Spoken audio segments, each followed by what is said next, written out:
మనసు ఇరగదీసేస్తూ ఉంటావు. ఇవాళ హౌ డు యూ ఫీల్ ఇట్లా ఒక ఫెడరేషన్ అనేది స్టార్ట్ చేయడం ఎలా అనిపిస్తుంది? నాకైతే చాలా హ్యాపీగా ఉంది.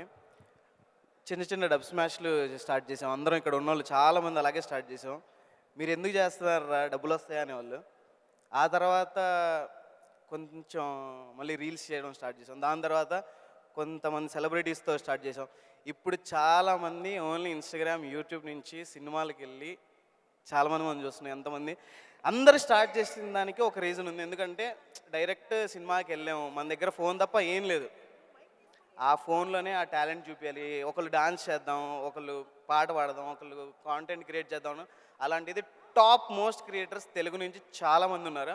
ఐఎమ్ రియలీ హ్యాపీ బికాజ్ మీరందరూ ఏంటి, ఎందుకు అసలు డబ్బులు వస్తున్నాయా, ఫేమ్ వస్తుందా, ఇవన్నీ అడిగేటప్పుడు నాకు అనిపిస్తుంది, అరే మనందరికి కూడా ఎవరో ఒకళ్ళు హెడ్ ఉండి ఎవరో ఒకళ్ళు గైడ్ చేస్తే ఇంకా బాగుండేది కదా అనిపిస్తుండేది.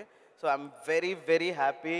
Telugu Digital Media Federation, thank you so much మా అందరికీ ఒక గుర్తింపు ఇచ్చినందుకు. అండ్ చాలా హ్యాపీగా ఉంది నాకైతే.